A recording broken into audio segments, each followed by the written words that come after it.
एक समय पहले एक पुराना घर था। उस घर की चौकीदारी अंजया नामक एक बूढ़ा आदमी करता था। अंजया अपने पोती शिरीषा के साथ रहता था। उन दोनों के अलावा और कोई नहीं था। अंजया बहुत मेहनत करता था। उम्र बढ़ने के कारण वो और कोई काम नहीं कर पाता था। लेकिन उस गांव के लोग अंजया की चौकीदारी के बारे में अजीब तरह की बातें करते थे। अरे अंजया, घर पे बैठो ना, कम से कम 4 लोगों के बीच में तो रहोगे। उस पुराने बंगलो के लिए क्या ही काम करोगे? भूत वूत घुस गया तो? अरे हम कहाँ भाग सकेंगे बाबू। ऐसे उसे सारे गांव वाले बहुत बुरा कहते थे। इतना ही नहीं, अंजया की पोती के साथ कोई नहीं खेलता था। आज तुम पाठशाला क्यों नहीं आई पूजा? तुम्हारे बगल में बैठने के कारण मेरे माँ बाप मेरा पाठशाला ही बदल दे रहे हैं। हाँ, कम से कम साथ में खेलेंगे ना। बाप रे, माँ मार ही डालेगी मुझे। ऐसे अपमानों के साथ ही अंजया और शिरीषा कई साल बताते हैं। एक दिन जब अंजया अपमान सहन ना करने के वजह से रो रहा था, उसे बंगलो के अंदर से पायल की आवाज सुनाई देता है। अचानक उसे ऐसी आवाजें सुनाई देने पर तुरंत उठ के बंगलो की ओर देखता है। वो पायल की आवाज और कदम उसके ही ओर बढ़ते हुए सुन के कांपने लगता है। कांपते हुए अंजया को एक लड़की का आवाज सुनाई देता है। अंजया, मैं इसी घर का मालकिन गोपी लीला हूँ। इतने साल मेरे घर की देखभाल करने के लिए धन्यवाद। मुझे पता है कि तुम इस घर की चौकीदारी करने के लिए कितने अपमान सह रहे हो। माता, क्या आप सच कह रहे हो? लेकिन मुझे सिर्फ आपका आवाज सुनाई दे रहा है। आप दिख नहीं रहे हो।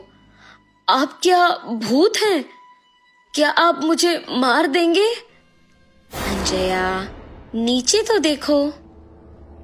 ऐसे उस आत्मा के कहने पर जब वो नीचे देखता है तो सिर्फ उनके पैर दिखते हैं। वो पैर दिखने में बहुत ही सुंदर थे और पायल से सजे हुए थे, मगर सिर्फ उनके पैर दिखने के कारण अंजया दंग रह जाता है। डरो मत, मैं तुम्हें कुछ नहीं करूंगी। अच्छे लोगों को अच्छा करूंगी और बुरे वालों को सबक सिखाऊंगी। तुम दुखी हो, इसीलिए तुम्हारी मदद करने आई हूँ।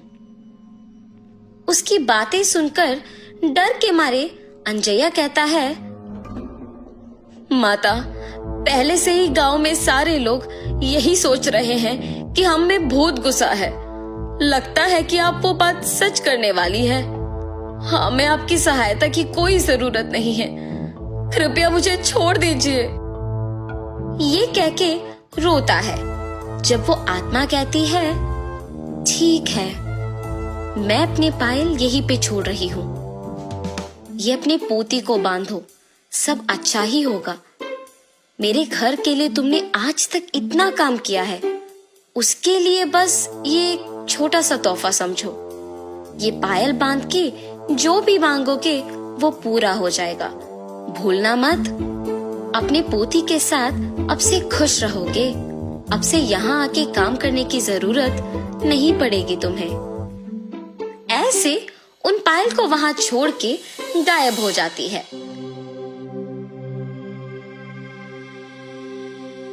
अंजया उन्हें लेकर घर जाता है। घर पहुंच के अंजया सोच में पड़ जाता है कि पोती को कैसे समझाएगा ये बात। उतने में पोती घर पहुंचती है। दादाजी, क्या हुआ? आप दुखी क्यों दिख रहे हो? शिरीषा, मैं तुम्हें एक बात बताऊंगा, मगर तुम्हें डरना नहीं है, ठीक है? ऐसे शिरीषा को सब कुछ बताते हैं। दादाजी के हाथों से पायल लेके कहती है, हाय भगवान, कितने सुंदर पायल है। गोपी लीला जी बहुत अच्छे हैं। उन्हें भूत के नाम से मत पुकारो दादाजी। उन्होंने अगर इतना अच्छा तोहफा मुझे दिया तो ही सोचिए। ऐसे खुशी के साथ कहती है और अपने दादाजी से वो पायल बंधवाती है। बेटी शिरीषा, याद है ना, इन पायल को पहन के जो भी मांगो वो हो जाता है, इसीलिए ध्यान से रहना। सब कुछ पता होने के बावजूद शिरीषा बिना कोई डर के साहस के साथ उन पायल को बांध के पूरा घर चलती रहती है। उस रात को शिरीषा को खिला के सुलाने के बाद अंजया भी सो जाता है। शिरीषा पायल के सहारे उड़ते हुए नीचे का सारा धरती पूरा सुंदर दिखते हुए, उसके ही साथ सारे पक्षी उड़ते हुए बादल के बीच में से हंसते हुए खेलते हुए दिखाई देता है। कितना सुंदर सा भावना है। ऐसे सोचती ही है कि उतने में उसे गोपी लीला उसके ही जैसे पायल बांध के घर में दौड़ना दिख जाता है। गोपी लीला अपने पायल को छू के कुछ सोचती है और आंख खोलते ही उसके सामने एक बड़ा सा हाथी होता है। उस पे बैठ के उसके साथ कुछ बच्चों को भी बिठा के सैर करती है। शिरीषा इस सब का यकीन नहीं कर पाती है। अचानक जाग उठती है। ये सब मेरा सपना था। हाँ माँ, सच मान के डर गई। शिरीषा की बातें सुन के अंजया भी उठता है और तब जान पाता है कि क्या हुआ। ये सच है बेटी, वो पायल वाकई ही शक्तिशाली है। हमारे जीवन को बदलने के लिए, इतने साल के हमारे काम के लिए कृतज्ञ होके गोपी लीला जी ने इसे तोहफा के रूप में हमें दिया। अब ये तुम्हारे हाथों में है। तुम्हें जो मांगना है मांगो, लेकिन बुरा नाम मत लाना बस। अब सो जाओ बेटी, बहुत देर हो रहा है। अपने दादू के बताए बातों को ध्यान में रख के सो जाती है। अगले दिन पूरा गांव अकेले घूम के घर आती है। दादाजी, मेरा एक विचार है, क्यों ना हम इन पायल का उपयोग करके गांव के सारे मुश्किलों को दूर करें। तब हमारा गांव भी विकास पाएगा और उसी के साथ हमारा नाम भी। तब हम चारों में इज्जत से जी पाएंगे।